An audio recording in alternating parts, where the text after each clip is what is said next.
Coming up on your 5 News this morning, the Razorbacks will kick off the baseball season opener at Baum-Walker Stadium. Yeah, we're going to take you out there live for a report ahead of the game. Roses are red, violets are blue. If you like snow, I've got a forecast for you coming up in just a few. And we're looking back at the life of a former Arkansas governor. We'll have more on his career and legacy. Covering news where you live. Your 5 News this morning starts now. Hey, good morning. Thanks so much for waking up with us here on Valentine's Day on this Friday. And just a fun fact, as you know, it wasn't until about 1840 when the first mass-produced Valentine's Day cards started going out. Okay. Really? It was then. So, I mean, that's a long time ago, right? Well, we've been doing it for a while. And you know they weren't $8 then because they have gone up. So I went to buy a card yesterday and I was like, never mind.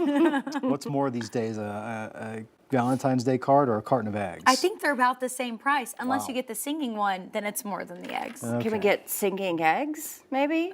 There you go. Maybe I you bet you just- can find a card with that on there, honestly. But if you really love someone, maybe just give them the eggs. Yeah. Buy the eggs, not the card. Do that.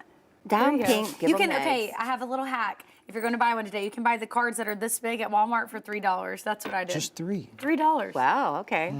Prices keep just going up. Temperatures, however, going to go up a little bit today as well. 20s and 30s as the kids are waiting on that bus stop this morning. Bundle up. It's going to be a breezy day. That's a little bit different from yesterday. It's part of the reason why it's going to get a little bit warmer this afternoon. Now, right now we're at 20 in Fayetteville, 28 for those of us in Clarksville, 28 also the number in Van Buren this morning. Good morning to everybody in Spiro at 28, 23 currently in Siloam Springs. These numbers a little bit warmer, but gosh, they're still cold out there, right? By this afternoon, expect some mid to upper 40s. You got some low 50s in the River Valley. Part of the reason why we're going to be warmer today, albeit only a little bit, is those strong southeasterly winds. 30-mile-per-hour gusts can't be ruled out. It's going to get blustery this afternoon. Rain chances on the increase. It's all part of that warm front lifting through the area. It's going to bring some more moisture late tonight into tomorrow. I'll tell you, it's not the best chance of rain, but a few folks probably see a few scattered showers, maybe a clap of thunder here and there. Really focusing in on next week's forecast. Looks like we're going to have a potent storm system that's going to bring a chance of some wintry precipitation, followed by some of the coldest air we've seen in quite some time. New 7-day forecast, just a few minutes. All right, thanks for that. Well, it is Valentine's Day, but for Razorback fans, their hearts belong to baseball today. I feel like there might be some upset girlfriends or wives today that the Razorbacks trump this, so hopefully we get a win at least, right? Arkansas opens the season today, and there are some changes that fans should know about. 5 News reporter Morgan Wrigley is live at Baum-Walker Stadium with what you need to know. Good morning, Morgan. Good morning, Tiffany and Joe. The Razorbacks are ready to hit the field taking on Washington State today.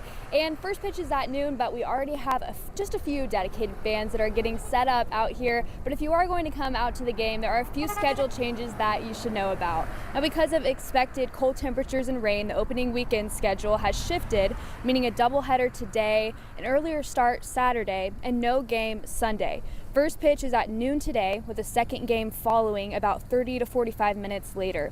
Now, Saturday's game is now set for 1 instead of 2 to avoid some possible strong winds and showers later that day.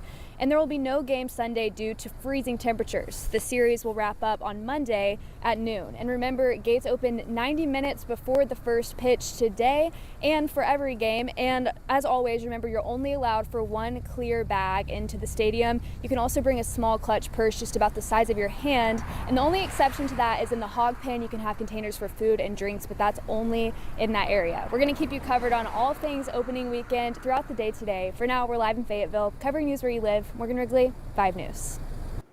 Thanks for that, Morgan. And go Hogs. 5 News did sit down with Hogs pitching coach Matt Hobbs to discuss what this year's staff is bringing to the team. Hopefully what we have for this year's pitching staff is a little more well-rounded staff. Like, we want to be really good from Friday to Sunday. I feel like we have a little bit more depth that you always hope. Now, this time of the year, you always have more depth because the season hasn't started yet, but on paper, it looks like we can be hopefully about between 12 to 15 deep. He says that this will allow the Hogs to be diverse in how they use their bullpen and how they mix up their pitching rotation.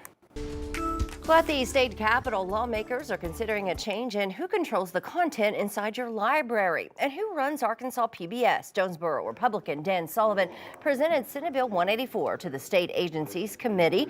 Its goal is to dissolve the State Library Board and the Arkansas Educational Television Commission. If approved, both panels would hand over their responsibilities to the Department of Education. The full Senate will take up this measure next week. Both of these institutions are very consequential to the state of Arkansas. They mean a lot, and they should be aligned with what we do in the state of Arkansas, particularly with our Department of Education. There is likely to be public opposition from parents, teachers, viewers who rely on PBS's educational programming and our many community services and rely on us to be independent. Well, ultimately, the bill got the green light from the Senate, state agencies, and governmental affairs. It now will head to the Senate chamber next week. Well, this morning we continue to follow a proposed bill in the Arkansas legislature that looks to prohibit some restrictions on the regulation of short-term rentals. The bill passed a House committee and is now heading to the House floor. One Fayetteville city attorney says the city's $475 short-term rental allowance helps protect the rights of all citizens and adds that if passed, the bill would tie the hands of local municipalities.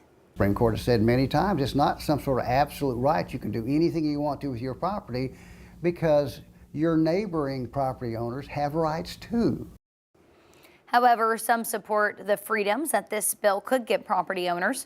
We will continue to follow this bill as it moves through the legislature. Now, this morning, we're remembering the life of a former Arkansas governor, Jim Guy Tucker, who died at the age of 81. He was born in Oklahoma City, raised in Arkansas, graduated from Harvard, and received a law degree from the U of A. Tucker served as Arkansas's 43rd governor. He resigned following a conviction that emerged from the Whitewater investigation. He also led as the Lakeview case upended the way the state funded public schools. Fellow Democratic Governor Mike Beebe saw Tucker's work during that time as an example of his commitment to the state. He was always straightforward. There was no guile there. He told it just like he saw it. Tucker's daughter said he died from ulcerative colitis, which, along with another disease, forced him to get a liver transplant in 1996. Well, happening now, the organization called Our Blood Institute, which serves hospitals in the River Valley, is declaring an ongoing blood emergency. They're saying winter weather and a spike in flu cases has greatly impacted donor turnout and put them in a deficit. The 17 donor centers are currently 2,000 units short to replenish the local blood supply, which does not include the 1,200 donations required daily. Right now, the Fort Smith Center is aiming for 130 to 140 people to donate each day over the next week. Not denying anybody right now. We're trying to rearrange places, hospitals that are bigger get more, hospitals that are smaller get less. But what if we don't fix this problem, then yes, it could get to critical point to where some people will be denied. In Northwest Arkansas, Community Blood Center, the Ozark, says that their blood reserves are okay for now, but they say they're encouraging people to donate due to the threat of winter weather next week that could cancel several area blood drives. For a list of centers and their hours, you can visit our website, 5newsonline.com.